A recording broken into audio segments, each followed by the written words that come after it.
Welcome to TechbrothersIT. In this video, we are going to learn about lift and shift of SSIS package to the Azure. So think about a scenario where we have created SSIS package, and now what we want to do, we want to take that SSIS package and deploy in the Azure. We will be saving that package in Azure, so we don't have to worry about our licensing and other servers and all that on the on-premises. So first of all, we need to create some SSIS package, right? And then we are going to take that package and deploy that SSIS package directly into the Azure pipeline. This is one of the feature that's available. So if we don't want to even create the data store such as the SSIS DB where we would like to save our SSIS package, or we don't have a managed instance, or we even don't have a file share, we can directly embed our SSIS package in Azure pipeline. So that's the demo we are going to perform. So there are some limitations in this case. So I'm going to go through all. So first of all, we need to create our SSIS package. Here is my database called TechbrothersIT. It has multiple tables and actually maybe only one because I was performing some demos here. So let me go right here. That's the table is called the total sale table. Okay, so if you execute this query, it's going to give you the database name. So we are in TechbrothersIT DB, and it has a table that has around 11 records. Now my destination database is this is my destination database, and I'll call it the destination anyways. So I'm right here. That's my destination, and this has a table called the dest, and then a total sale table. So I'm going to create a package that can read the data from my TechbrothersIT DB and load the data to the destination DB. So both of the databases are on Azure. So think about like in a real world, you have these two databases on premises before, and you had a package that was working, and now you migrated these both databases to the Azure, and you want to take the package also to the Azure and run from there. So this could be a good scenario for a lift and shift. Now let's go ahead and open our Visual Studio. In the Visual Studio, we are going to go ahead and create new project, and in the project I'm going to call this one package deployment embedded. Okay,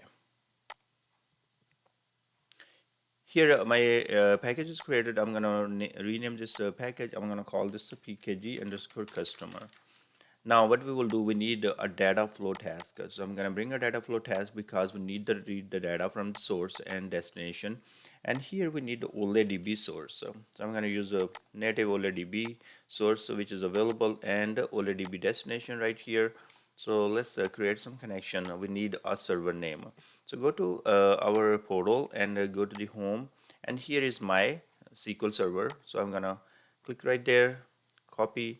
This is the same server I am connected here in the SSMS. So I just copy the server name. So let's go back to the Azure Data Factory, sorry, Visual Studio, and here we are going to go to the OLEDB source. So create a new connection, and here hit new, and we will provide the server name. Now, which authentication mode you would like to use? In my case, I'm going to use SQL authentication. My username is tbuser, and my password is test123 $sign.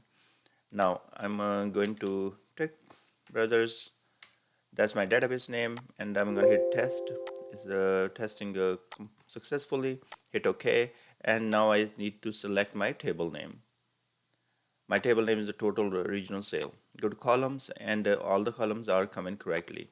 So let me do one thing. I'm going to go to properties here, and sorry, go to rename, and I am going to call this one con underscore Tech Brothers IT. So just to remember that this is a connection that's pointing to the Tech Brothers.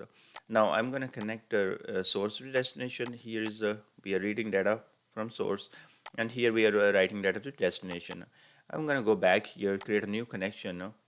Create a new connection, yes, new, and provide server name. Because I need to create a new connection as my database is different for destination, that's why. Provide the user and then password. Now what's happening here, I'm going to go to the destination. So I have a destination test connection here, and hit OK, and I'm all good. Hit OK. Now what we are going to do here, we are going to go right there, total regional sale, say that's our table, and we can go ahead and just map, and now we are all good. In this case, so as of now, what I'm gonna do, I am going to right click and execute package. Once I execute the package, let's rename this guy as well. So we called it con underscore destination. Okay. Now I can go ahead and execute this package. It's gonna read the data from the Azure source database and write to the Azure destination database. So in this case, if I will go back to the this is completed. If I go back here and now if I run this query, there should be 11 records. So in our destination database. So I can delete this now. One mistake what I made here, or you can think about that, as you are click right here, as we are nowadays working with the SQL Server 20, Visual Studio 2017 and 19, we are creating always projects. So when we are creating, and it's called the project deployments. So if you need to create a SSIS package that need to be embedded in the pipeline, that has to be done in the package configuration. So I have to right click here and change convert to the package deployment mode, because I cannot deploy my project to the to the embedded package, right? So if I have created a project, yes, I can deploy the project to the Azure file shares, and I have done that in the previous video. You can see where you create the project and deploy the ISPAC on the Azure file share and then use in the pipeline. That's one way to go. But in this case, we are deploying only single packages. If you are deploying or embedding single packages in the Azure Data Factory pipeline, now what you have to do, you have to convert this to the package deployment model. So we are gonna hit right there, and it's gonna be converting automatically, no big deal. And now we see that the parameters and everything has gone, so we are left with old style package right there. Okay, so it is good. Now we can go ahead and work on it. We are gonna go hit build, and now we will go to the Azure Data Factory, and then finally what we are gonna do here, we are gonna go to properties here, and we copy path. We are gonna open a file share, and in the file share we are going to provide that path where our package is. So that's where our package is. This is the package we are going to take and embed into the pipeline. So comma copy, just sorry, leave this as it is. Let's go to the pipeline now. So in the Azure Data Factory, what you're going to do, let's close this so you will know that where exactly I am and how I got there. So you are in the portal and you have Azure Data Factory there. So click on Azure Data Factory that you have created for yourself. Now you're going to hit open. Once you hit open, it's going to open Azure Data Factory. You're going to go to manage and into the integration runtimes. In the integration runtimes, what we are going to do here, we are going to create a new SSIS IR. How? That's the IR or service that we will use to run our package in the pipeline. So you create new Azure SSIS lift and shift existing SSIS package to execute in Azure. That's exactly what we are trying to do. We have created the package and that we want to run in the Azure. Hit next, and here we will give a name. So I will call it package deploy embedded IR. Okay, so or call it SSIS IR. That's the name of it. You can't have dash in that. Okay, fine.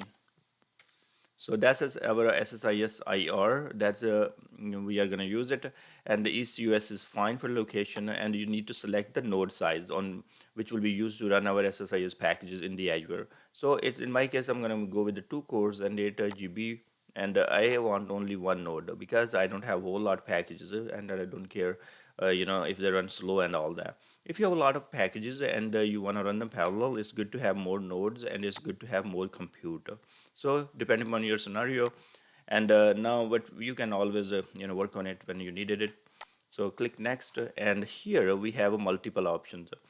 See deployment settings. In the deployment setting, you have a different option. Create SSIS catalog hosted by Azure SQL database or by managed instance. So that's one way to do. So I have video on this topic, so you can watch them. Also, you can create package store to manage your packages that are deployed in the file system, Azure Files, and SQL Server database MSDB hosted by Azure managed instance. So these are the different options to save your packages. In our case, we are not doing all that. We are going to ignore everything because we want to embed our package in the pipeline definition itself. So we don't need these both of them. I have videos on these two as well, so you can watch in the playlist. Let's go ahead and hit next. Now it is asking how many execution per node do you want to do. So I'm going to go for two. I'm fine. And we are not selecting anything of these guys, but if you want to talk about that or learn about it, there are videos on these topics as well, so you can watch in the playlist. Click next and create. Now we are creating Azure SSIS IR, and it's see right there, it's starting right now. Now, once this is done, we can go ahead and create our pipeline. This is going to be fast, so we are going to wait here for a couple of minutes, and then we should be done. And we will deploy our create a pipeline and embed our SSIS package, and then execute from there. All right, our Azure SSIS IR is running right now, and we are all set. What we can do here, we can click here for monitor, and here you are going to see the status, and then you're going to see the type of it, then you're going to see the region, and then you're going to see the node size. Here you are going to see the number of nodes it is using. In our case, it's using only one case, one node. And here is the node details. So you can see the name of the node, and you can see the status. You can see how much memory is available and how much CPU is the utilization. Right here, 61%. I don't really care because it's not, I don't know what it is using for. Maybe, yeah, there are some processes running right now internal. So you see that if it is already 65 and with the two cores, you might want to have a four core, so you can have some CPU available for your SSIS packages to run. So as of now, we are not running any SSIS package. So just to be sure, maximum concurrent jobs you can run is 2. Now we go to the pipelines. In the pipelines, what we are going to do right there, we are going to go to the author here first, and we are going to create a new pipeline. And I'm going to call this pipeline PL customer and embedded. Okay. And here go to the activities and type execute SSIS package, and that's what we are going to do here. And now we are going to go to the settings. In the settings, what we have to select Azure SSIS IER, and remember that we just created that we would like to use them. So that's package deployment embedded SSIS IER. That's what we are going to use. Now you have an option to use Windows authentication and 32-bit mode if you are using some drivers. They are using 32-bit mode runtime and all that. And here is your package location. It can be multiple things. We have a file system if you have created the packages in the package deployment model, and you have deployed your packages to the Azure file share. This is the one you will be using. I have video on that too. So if you have created a project in Visual Studio and you have deployed that to Azure file shares, you will be using this part. Now in this case, we are using embedded package because we want to upload the package here.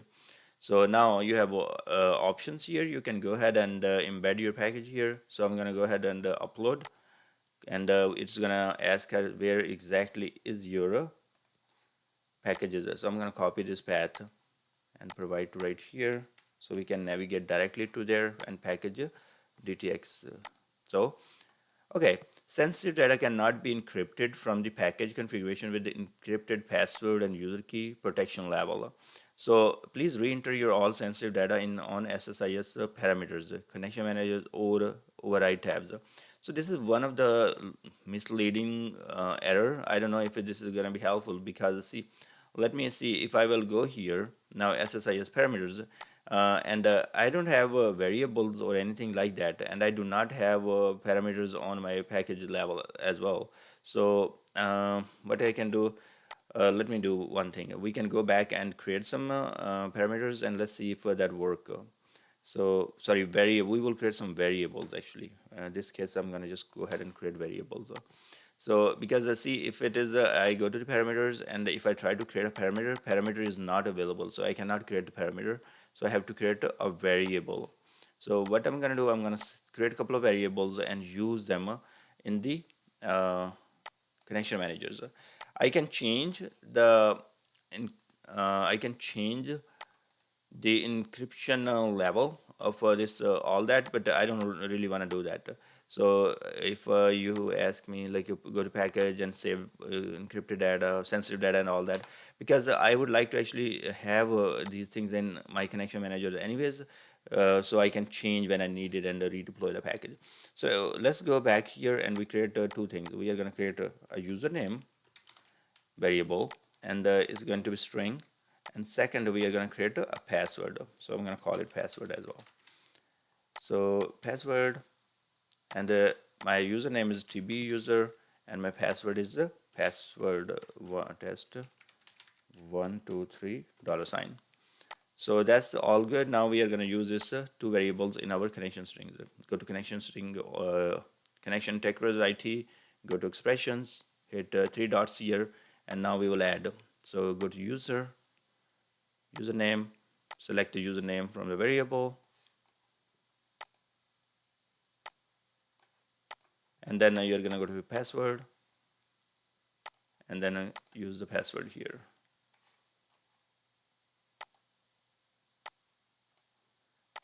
Honestly, I do not know if many people will be using this. So go to the destination connection, go to expressions, and do the same thing, because we are using the same username and password for our both connections. So who will be doing this? Like, go to the package deployments mode, and creating each package, and then from there they will be embedding in the pipeline in case the data factory got deleted, where your package is.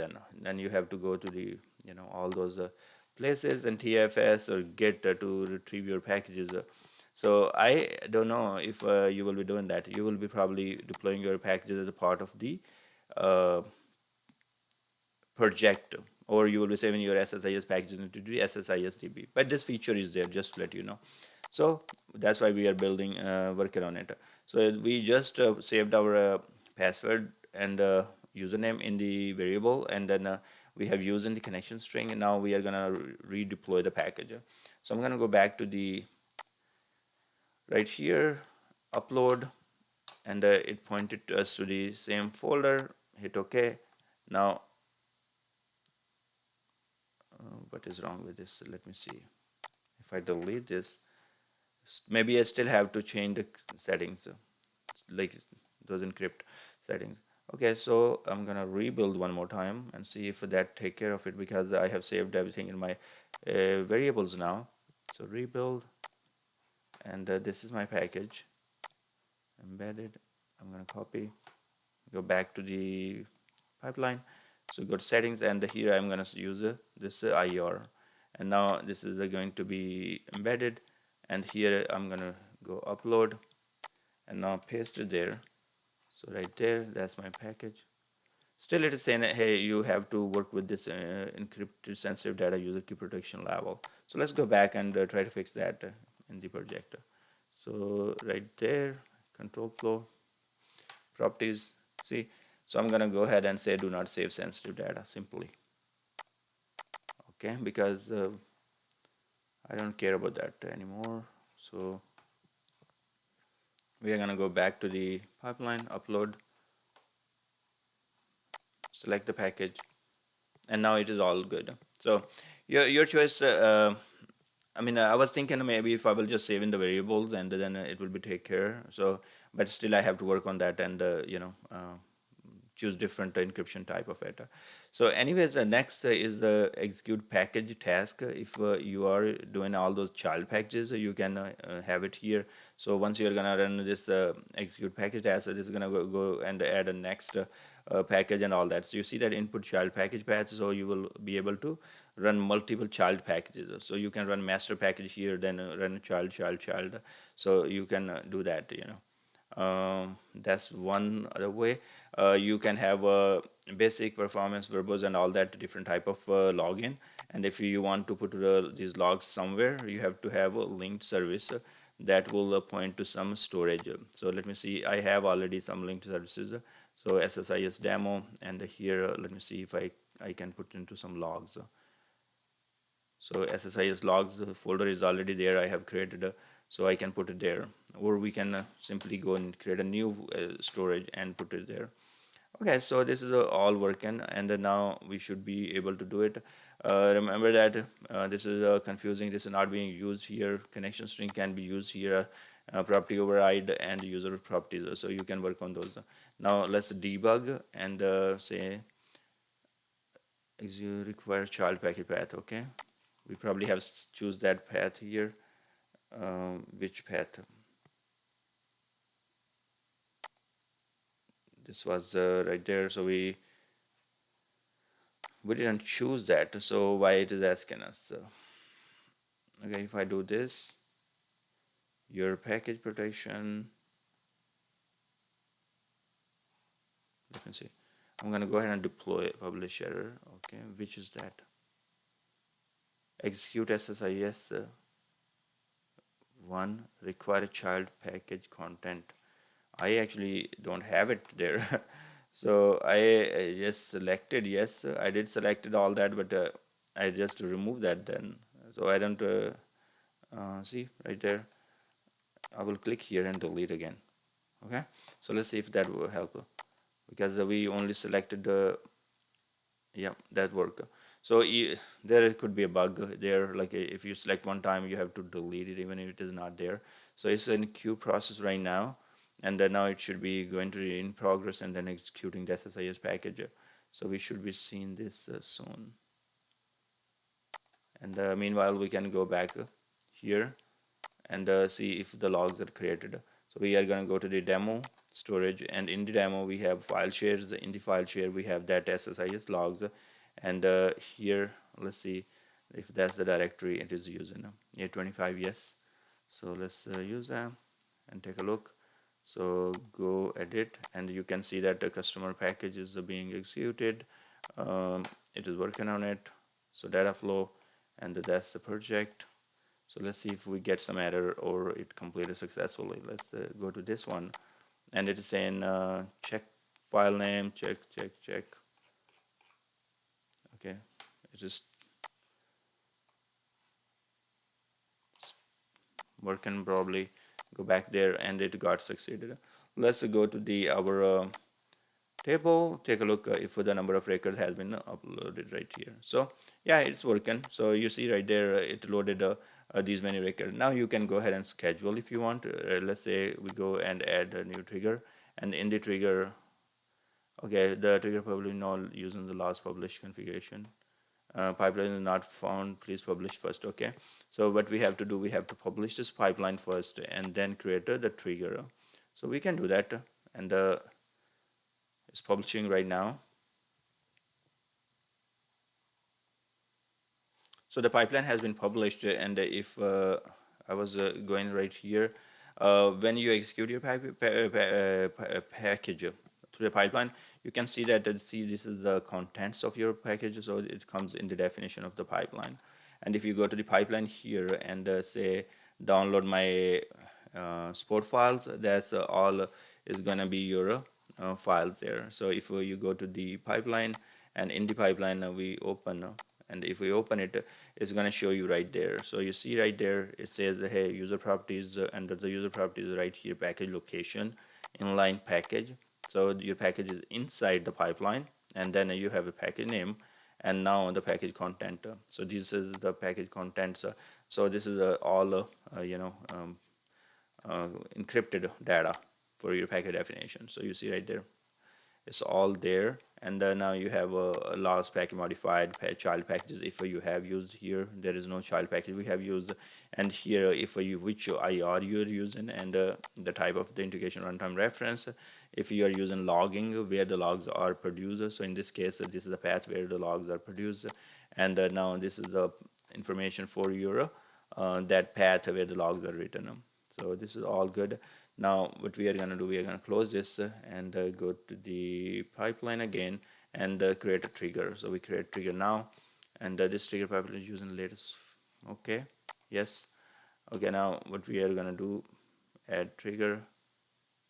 Oh, sorry. Instead of creating the trigger, I just reran it. Uh, when you have early mornings problem. Okay, so let me add trigger and edit a new, and I'm gonna call it the new, and here I'm gonna call it trigger 1 is fine. Schedule, I'm gonna change to the previous some days, so we will run right away every minute, and now specify end date if you want. That's good, and hit OK. Now hit OK.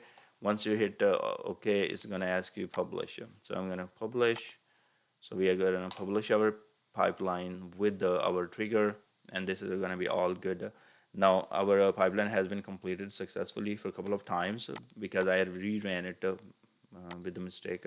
So you see right there, there are total 23 records. So this is one record, but 11 records were loaded again in this table. So I'm going to let this run from the trigger, and we see from there. So let's go to the monitor now, and here is let's see what we have. Pipelines. I'm going to select the pipeline that I needed, and now you can see right there trigger 1 is triggered, so it is working on it, and now it's gonna is already completed, so it's gonna run every minute and give us the data. So these are a few things. I mean, it's all right. It's not a big. I don't know. It's actually more complex in this case. So let's say now you want to go back and change your username. So how you're gonna do that? You have to redeploy it. So I wish. I mean, there could be a way. Maybe I don't know as of now, but really does not look like. So in this case here, if I wanna change my variables, let's see, right? So I don't have a package level parameter here, so SSIS parameters, but I have a variable, right? So I'm gonna, if I go here and say package and provide password, that's my variable name.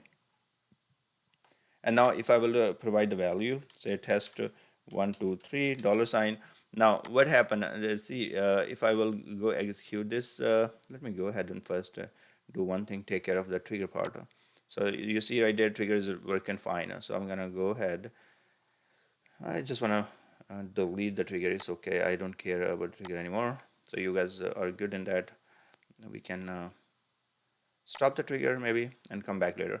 Okay, so if you are in the pipeline, I just did see there. If I want to change the variable value here and use that in connection strings and all that, it's not really there. So you might be able to use connection string directly, but as the package does not provide like variable that you can pass through here and all that, so you are gonna have problem. So nowadays with the especially 2019 Visual Studio, people have been working on project level deployments, going back towards the package level. That might not be a great idea, but I don't know. It depends, on your scenario, because even you are saving your or embedding your SSIS package in the pipeline. I don't see really a benefit here. You could have simply save your SSIS package here in the file share, and then you use your one of the ways still use package deployment model, and you can have configuration files here. There's a video I created, so you can at least change the configuration, and your package will be able to use it. Second part, you can use the project deployment, like upload your is pack here, and use the packages in the pipelines here, and provide the parameters. So there is already a tutorial on that one as well. So see right there, if I go here, it is saying, hey, the parameter password cannot be found because we don't have the parameters in this package, right? There are variables, so that's one of the things. So I hope this video will help, and you learned something out of this. So thank you very much for watching. Please subscribe my channel, and I will see you guys in the next video.